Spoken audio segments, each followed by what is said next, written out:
सत श्री अकाल जी, मैं आशा शर्मा पंजाब अपडेट्स ਦੇ ਵਿੱਚ ਤੁਹਾਡਾ ਸਾਰਿਆਂ ਦਾ ਸਵਾਗਤ ਕਰਦੀ ਹਾਂ। विधायक कुलदीप सिंह धालीवाल जिन्हां ने केंद्र सरकार खिलाफ तिखे शब्दी हमले साधे हैं। ਤਾਂ ਦੱਸ ਦਈਏ ਕਿ ਕੁਲਦੀਪ ਸਿੰਘ ਧਾਲੀਵਾਲ ਨੇ ਕਿਹਾ ਪੰਜਾਬ ਸਭ ਦੇਸ਼ ਵਾਸੀਆਂ ਨੂੰ ਇਹ ਕਹਿਣਾ ਚਾਹੁੰਦਾ ਕਿ ਪੰਜਾਬ ਦਾ ਕਿਸਾਨ ਹਮੇਸ਼ਾ ਤੋਂ ਦੇਸ਼ ਦੀ ਸੇਵਾ ਦੇ ਵਿੱਚ ਸਭ ਤੋਂ ਅੱਗੇ ਰਿਹਾ ਹੈ। ਜਦੋਂ ਦੇਸ਼ ਨੂੰ ਅਨਾਜ ਦੀ ਲੋੜ ਸੀ ਉਦੋਂ ਪੰਜਾਬ ਦੇ ਕਿਸਾਨਾਂ ਨੇ ਆਪਣੀ ਖੂਨ ਪਸੀਨੇ ਅਤੇ ਪਾਣੀ ਲਗਾ ਕੇ ਹਰੀ ਕ੍ਰਾਂਤੀ ਲਿਆਂਦੀ। ਜਦੋਂ ਦੇਸ਼ ਦੀ ਸੁਰੱਖਿਆ ਦੀ ਗੱਲ ਆਈ ਤਾਂ ਪੰਜਾਬ ਦੇ ਕਿਸਾਨਾਂ ਨੇ ਆਪਣੇ ਪੁੱਤਰਾਂ ਨੂੰ ਸੈਨਾ ਦੇ ਵਿੱਚ ਭੇਜਿਆ। ਮਗਰ ਬੜੇ ਹੀ ਦੁੱਖ ਦੀ ਗੱਲ ਹੈ ਕਿ ਕੇਂਦਰ ਸਰਕਾਰ ਨੇ ਕਦੇ ਵੀ ਮੁਸੀਬਤ ਦੇ ਸਮੇਂ ਪੰਜਾਬ ਦੇ ਕਿਸਾਨਾਂ ਦਾ ਹੱਥ ਨਹੀਂ ਫੜਿਆ, ਸਗੋਂ ਉਹਨਾਂ ਨੂੰ ਬਦਨਾਮ ਕਰਨ ਦੀ ਹਰ ਸੰਭਵ ਕੋਸ਼ਿਸ਼ ਕੀਤੀ। ਹੁਣ ਤਾਂ ਕੇਂਦਰ ਸਰਕਾਰ ਨੇ ਖੁਦ ਲੋਕ ਸਭਾ ਦੇ ਵਿੱਚ ਇਹ ਵੀ ਸਵੀਕਾਰ ਕੀਤਾ ਕਿ ਪੰਜਾਬ ਦੇ ਵਿੱਚ ਪਰਾਲੀ ਸਾੜਨ ਦੀਆਂ ਘਟਨਾਵਾਂ ਦੇ ਵਿੱਚ 90% ਦੀ ਕਮੀ आई है।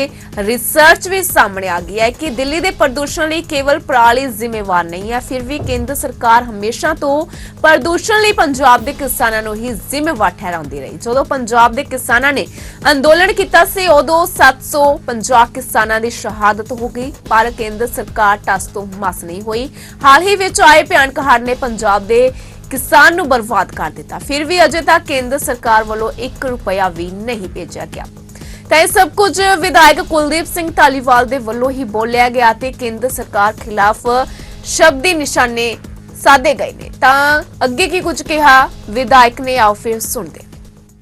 हमने, हमारे पंजाबियों ने, हमारे पंजाब के किसानों ने जब भी देश को लोड़ पड़ी, जब भी देश को, चाहे देश की आज़ादी के टाइम पे जब देश को लोड़ थी तो पंजाब के लोगों ने बहुत बड़ी बड़ी कुर्बानी दी है। ख़ास तौर पे हमारे जो बॉर्डर के एरिए हैं, तो जब भी हरी क्रांति की लोड़ पड़ी, जब देश को अनाज की लोड़ पड़ी, तो तब भी पंजाब के किसानों ने, हमने सब ने एक बहुत बड़ी कंट्रीब्यूशन की ये देश के लिए।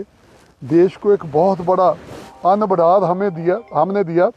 और उसके बाद भी जब देश के सरहदों में लोड़ पड़ती है तो हमारे किसानों ने अपने बहुत लाडले पुत्र जो हैं, जो हीरे वर्गे पुत्र हैं, वो फौज में भर्ती कराए।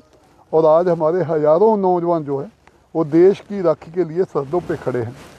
अभी 3 दिन पहले देश की लोकसभा में देश के जो वातावरण मंत्री हैं उन्होंने बोला कि इस बार पंजाब में 90% पराली साड़ने की जो घटनाएँ हैं वो कम होगी। तो ये जो प्रदूषण के लिए हमें बदनाम किया जाता था, बीजेपी ने, देश की केंद्र सरकार ने पंजाब के किसानों को हमें बहुत बदनाम किया कि ये जो प्रदूषण है, देखिए हम बिल्कुल बॉर्डर पे खड़े हैं।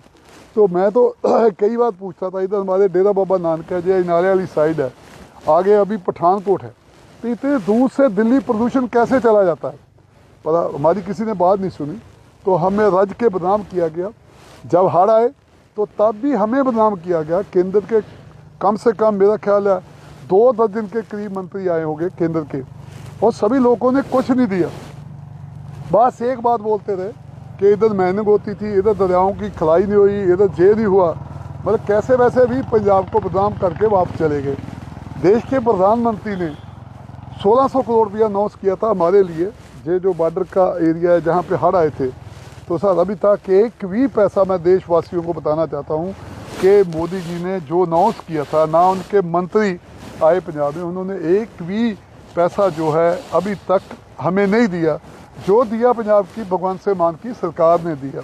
सो मैं ये कहना चाहता हूँ कि आप लोग हमारी रोड्स के पैसे भी दब लेते हो, हमारे सब फंड दब लेते हो यार। जब देश को लोड़ पड़ती है तो हम सबसे आगे होते हैं। जब पंजाब को बदनाम करता है तो बीजेपी सबसे आगे होती है कि पंजाबियों को बदनाम कैसे करना है। सो मैं तो यही कहना चाहता हूँ कि देशवासियों, आप केंद्र की सरकार को ये बोलो कि भाई पंजाब के साथ जो वितकरा कर रहे हो, इस वितकरे को बंद करो। पंजाब के जो फंड रोक रहे हैं उसको बंद करो। अभी अभी आपको दोनों ही स्टेटमेंट आ गया, हड़ बारे भी आ गई लोकसभा में, और ये जो प्रदूषण आ रही दोनों आ गई आपके सामने। पूरे देश ने सुना लोकसभा में, आपके मंत्रियों ने बोला कि पंजाब के किसानों का कोई कसूर नहीं है। इसलिए मेरी बेनती है कि भाई हमें बदनाम मत करो। हमने ये देश को बहुत कुछ दिया है, हम ये देश के लिए बहुत कुछ दे रहे हैं। हमारा देश है, भारत जो है हमारा देश है, इसके लिए लड़ाई लड़नी, इसके लिए खेती पैदावार करनी हमारी ड्यूटी है। बट आप अपनी ड्यूटी करो। केंद्र सरकार ने हमें क्या दिया? निराशा दी, कुछ नहीं दिया। पंजाब अपडेट दे विच फिलहाल इन्ना ही। हुण मैनूं दिओ इजाजत। धन्नवाद।